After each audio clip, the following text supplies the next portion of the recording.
अध्यात्म वह त्रैतवाद है। आर्य समाज त्रैतवाद को मानता है, जबकि जितने हिंदू आपको दिखाई दे रहे हैं वे अद्वैतवाद को मानते हैं, द्वैतवाद को मानते हैं, विशिष्टाद्वैतवाद को मानते हैं, द्वैताद्वैतवाद को मानते हैं। तो उनके जो मौलिक फिलॉसफी है और आर्य समाज की जो फिलॉसफी है वो बिल्कुल अलग है। दूसरा जो अंतर है वह वर्ण व्यवस्था संबंधी है। वर्ण और आश्रम जो आर्य समाज की आस्तिकता है और विचार है, पौराणिक उसे नहीं मानते। उनका एक अपना अलग दृष्टिकोण है। फिर गणित और ज्योतिष के संबंध में आर्य समाज गणित ज्योतिष को केवल मानता है, जबकि पौराणिक लोग गणित और फलित दोनों ज्योतिष को मानते हैं। वो उसी का एक भाग मानते हैं, लेकिन महर्षि दयानंद उसको नहीं मानते। महर्षि की विचारधाराएं बड़ी साइंटिफिकली काम करती हैं, जो बिल्कुल विज्ञान पर आधारित है, जबकि हिंदू धर्म की जो मान्यताएं हैं वह लोक प्रचलित है। और कई मान्यताएं उसकी ऐसी भी हैं जो लोक प्रचलित के साथ कुल प्रचलित है। ये जितने भी कार्य आप समाज में देखते हैं उसके तीन आधार हैं। एक है वैदिक कंसेंट, वैदिक विचार, उसकी हाँ करती है या नहीं। दूसरा है संसार में वह बात ठीक तरीके से माना जाता है या नहीं। तीसरा है कि किसी व्यक्ति के खानदान की परंपरा उस बात को करने के लिए आग्रह करती है या नहीं। ये तीनों बातें व्यक्ति को एक दूसरे से अलग करती है। जैसे विवाह संस्कार जब आप करवाते हैं या करते हैं तो मौलिक रूप से जो वेद मंत्र बोलते हैं वह आर्य समाज और पौराणिकों के ग्रंथों में एक ही है। लेकिन लड़के का घोड़े पर चढ़कर आना और चेहरा का ढका रहना और वरमाला डालना, यह समय के मुताबिक और पंजाबी बिरादरी और उससे पहले इस्लाम से आया हुआ कार्य है, जो इस्लाम उस बात को मानती है और करती है। लेकिन जब सिंदूर दान होने लगता है तो संसार का तो अपनी जो कुल की परंपरा है उसके मुताबिक कोई एक सिक्का निकाल करके सिंदूर दान करवाता है, और कोई तलवार एक छोटा सा रखा रहता है उस पर सिंदूर डाल के करवाता है, और कोई सिर्फ हाथ से वह सिंदूर में जो रखा हुआ रहता है धागा उसको उठाकर सिंदूर दान करवाता है। वह उसके कुल की परंपरा है। जब तक तीनों को अलग अलग हम नहीं देखेंगे और नहीं समझेंगे तब तक व्यक्ति ठीक तरीके से बातों को नहीं समझेगा। आज विशिष्टाद्वैत द्वैत के बारे में न बताता हुआ या थोड़ा कम बताता हुआ मैं आपसे निवेदन करना चाहूंगा कि आप लाख पुस्तक पढ़ लीजिए, लाख मंदिरों में जाइए और कामों को कर लीजिए, जो आपको मन में आवे कर लीजिए। प्रचार मैं करूंगा पूरे भारत को, संसार को आर्य बना दूंगा, इसका नारा बच्चों से दिलवा लीजिए। लेकिन जब तक आपके अंदर तब्दीली नहीं आएगी तब तक सब ज्यों का त्यों रखा रह जाएगा। क्योंकि ड्रामाबाजी संसार में आज ज्यादा है और सही स्थिति जो धर्म का है वह बहुत कम है। धर्म में बहुत दिखावा नहीं है, धर्म में प्रलोभन नहीं है, धर्म सजा हुआ संवारा हुआ और सुंदर नहीं है।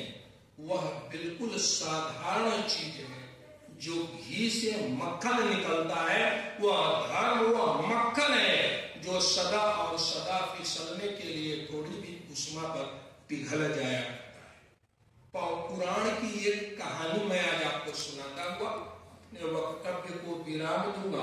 पुराण गलत है, वेद व्यास के द्वारा लिखित नहीं है, यह बिल्कुल सही है, लेकिन उसकी कहानियां कभी कभी जीवन को बदलने में बड़ी काम आती है। पुराणकार कहता है कि एक बहुत बड़ा साधु था, वह योग दर्शन का इतना बड़ा विद्वान था कि अपने शरीर से आत्मा को निकालकर कहते हैं कि दूसरे में प्रविष्ट करा देता, किसी को देखते ही उसके बारे में बता देता था, किसी से कोई मतलब नहीं था उसे।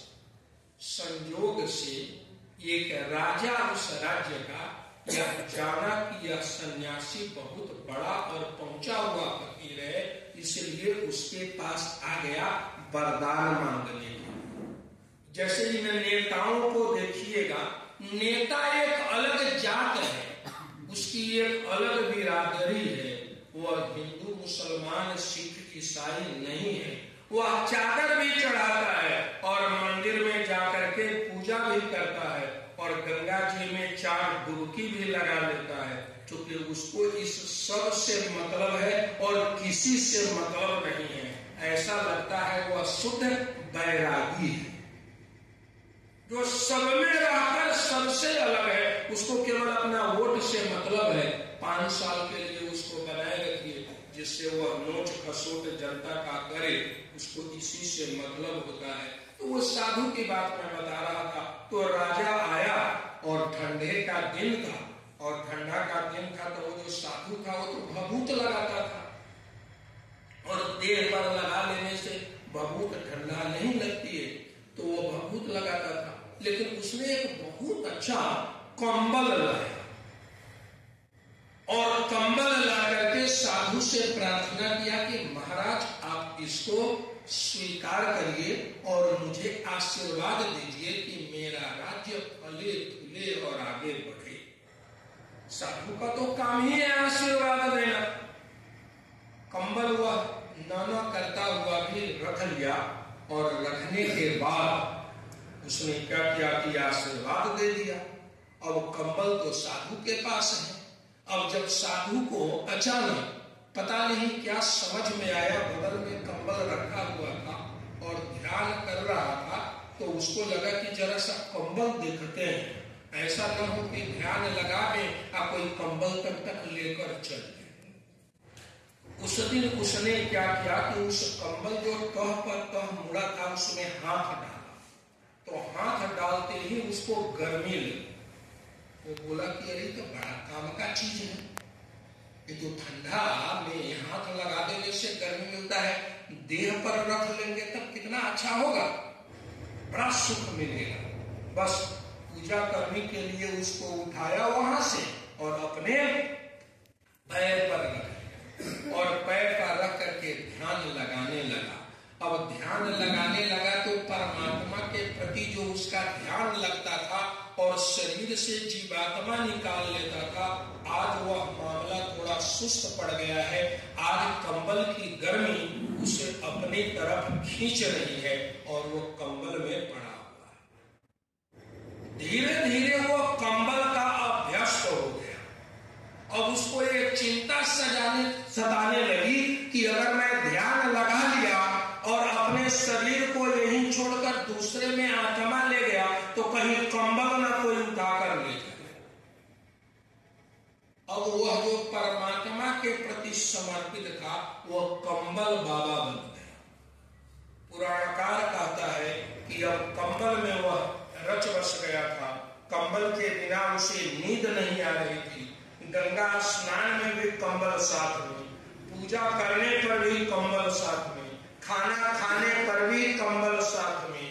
जब गंगा में नहाए तो पूरा डुबकी ना मारे बहुत देर तक, क्योंकि कंबल ना कोई उठा ले, इसलिए वहां भी कंबल साथ में। अब वो कंबल का आसक्ति में फंसता चला गया। अचानक जब वो बूढ़ा हुआ और उसकी मृत्यु होने लगी तो मृत्यु के समय भी कंबल उसे ध्यान में आया। और आपको यह जानकर आश्चर्य होगा कि अगले जन्म में वह एक कीड़ा बन गया रेशम का, जिससे बहुत अच्छे किस्म का कंबल बनता है, उसका कीड़ा बन गया और कीड़ा बन करके उसी में रहने लगा। और इधर चूंकि वह मर गया हुआ था तो उसका जो कंबल था अब उसको भी कीड़ा खा रहा है। और जब तक कीड़ा खा रहा था 100 वर्ष तक वह साधु बार बार हर एक जन्म में कीड़ा बनता हुआ चला जा रहा। कहानीकार यहीं पर पुराणकार कहानी को छोड़ता है और कहता है कि जिस व्यक्ति को किसी चीज से ऐसा हो जाती है, किसी चीज में व्यक्ति फंस जाया करता है, तो जो फंसने वाली वस्तु है वह उसके मूल उद्देश्य से भटका देती है। आप साइकिल से कहीं जा रहे हैं और इतना सुंदर साइकिल को सजाए हुए हैं कि मंदिर में बैठ करके भी आपको याद आ रहा है कि अरे कोई साइकिल को चुरा न ले, इसलिए घूम घूम करके देख रहे हैं, इधर पानी भी डाल रहे हैं, उधर साइकिल भी देख रहे हैं। अब आपका ध्यान उस पानी डालने से ज्यादा साइकिल पर पड़ा हुआ है। यही कारण है कि हिंदू धर्म में जो साधुओं की क्वालिटी है वो अलग अलग पंथ और अलग अलग तरीकों का है। महर्षि दयानंद के गुरु तो दंडी थे। फिर आप कभी विचार करिएगा महर्षि दयानंद सरस्वती कैसे हो, पूरी कैसे कोई लिखता है, भारती कोई कैसे लिखता है। तो ये जितने भी साधुओं की परंपराएं आदि गुरु शंकराचार्य ने सबको बांटा था और चलाया था। वस्तुतः शंकराचार्य बड़ी काम के व्यक्ति थे। आप सत्यार्थ प्रकाश पढ़िएगा तो लगेगा कि महर्षि दयानंद ने 2 व्यक्ति पर विशेष तर्क को उपस्थित किया। एक भगवान कृष्ण के बारे में और दूसरा आदि गुरु शंकराचार्य के बारे में। महर्षि दयानंद कहते हैं अगर आदि गुरु शंकराचार्य का अपना विचार रहा होगा तब तो यह उचित नहीं है, लेकिन विरोधियों के हराने के लिए अगर उन्होंने ऐसा कहा है तो बिल्कुल ठीक काम किया। और उस समय जो नास्तिकता फैल रही थी उसका उत्तर देने के लिए जरूरी था आदि गुरु शंकराचार्य का कि आप कल्पना करिए केरल में रहने वाला व्यक्ति और दरभंगा में रहने वाला व्यक्ति से आकर शास्त्रार्थ करता है और उसे हराता है और वैदिक धर्म में दीक्षित करता है और फिर प्रचार और प्रसार का काम करता है। जब भारत में बौद्धिज्म अपने टॉप स्थिति में खड़ा है, आचार्य शंकर उन सबों को काट पीट करके खड़ा होकर दुदुम्बे बजा देते हैं। महर्षि दयानंद से कम काम आदि गुरु शंकराचार्य का नहीं है। साथ ही साथ कृष्ण जी महाराज के संबंध में वह कहते हैं कि आजन्म जन्म से मृत्यु पर्यंत कृष्ण जी महाराज ने कोई भी काम वेदों के विपरीत नहीं किया था। वह सर्टिफिकेट तो इशू नहीं कर सकते थे, लेकिन उन्होंने कहा कि योगेश्वर कृष्ण जन्म से मृत्यु पर्यंत कोई भी गलत काम नहीं किया था। आज जितने भी लोगों का चावल दाल चल रहा है पौराणिकों में, सब कृष्ण के नाम पर अनाप शनाप बक करके चल रहा है। ठीक कहा है जो शंकराचार्य सब आजकल कह रहा है कि जिन लोगों को विश्वास नहीं है गंगा पर कि कुछ बिगड़ेगा कुछ बनेगा, वो लोग वहां दुकान क्यों खोलना चाहता है? क्या लेना देना है उनको? वो व्यापार का अड्डा थोड़े ही है, और व्यापार का भी अड्डा है तो हम हिंदुओं के व्यापार का अड्डा है। ईसाइयों को उससे क्या लेना देना है? ये कौन सद्भावना है? हम तो नहीं जाते मजार पर कभी और जाकर कहते हैं कि वहां पर हम दुकान खोल लेंगे और लोग चलेगा तो फिर हमारे यहाँ ही क्यों, लेकिन हम ऐसे हो गए हैं पिटाते पिटाते, दुखों को सहते सहते है भी छुएटे कि पिटाने में भी हमको मजा आने लगा है कि जब तक पीटे नहीं तब तक मन नहीं मानता।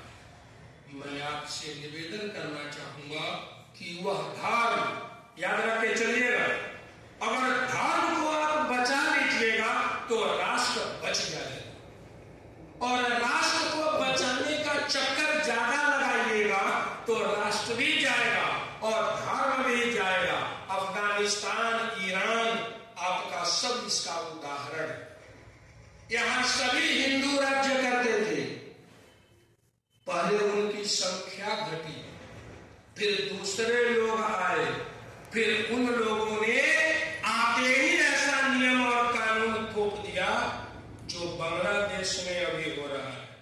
आप देख रहे हैं वहां तो विरोधी अब कहता है संविधान बदलेंगे बांग्लादेश का, और पाकिस्तान वाला संविधान लागू करेंगे, ईरान वाला संविधान लागू करेंगे, और हम यहाँ कहते हैं कि ये भाईचारा है, तुम कुछ दिन में चारा में बदल जाओगे और भाई तुमको खा जाएगा।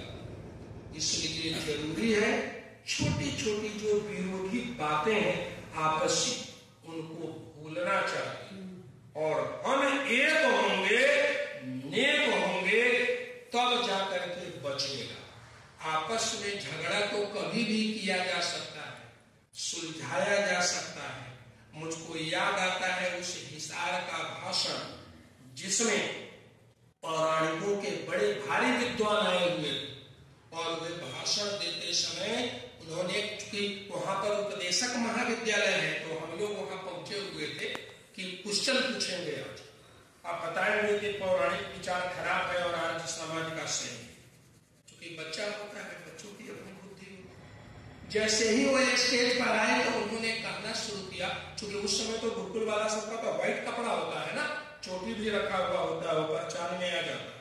तो उन्होंने अपने भाषण में कहा कि आज का विषय ईश्वर साकार है और निराकार है, और दूसरे कुछ लोग मानते हैं ईश्वर निराकार है। इस विषय पर मैं कुछ भी नहीं बोलूंगा। ईश्वर मान तो दोनों रहे हैं, आज का मेरा पूरा प्रवचन ईश्वर बेकार है उन लोगों के साथ होगा। इसलिए कोई भी व्यक्ति हमसे न पूछो कि ईश्वर साकार है कि निराकार है। जब दोनों निराकार मानते हैं तो निराकार तो स्वयं सिद्ध है, साकार की बात दूसरे बार जब मैं हिसार में आऊंगा तो करूंगा। आज बेकार वालों से फैसला करता हूं। हम लोग अपना ताली बजा दिए, चूंकि निराकार को मान ही रहा है तो जोर जोर से ताली बजा दिए, मामला हो गई खत्म। कहां हिंदुओं में जंग? तो मैं आपसे निवेदन करना चाहता हूं कि बेकार वालों से आज लड़ने की बारी आ गई है। ये जो द्वैतवाद अद्वैत, इसलिए मैं बोला कि यह सैद्धांतिक बात है, किसी दूसरे दिन फिर आपसे विचार करेंगे। इतना ही कहता हुआ मैं अपने वक्तव्य को यहीं विराम देता हूं। इत्योम सम। अब आइए आगे का कार्यक्रम है।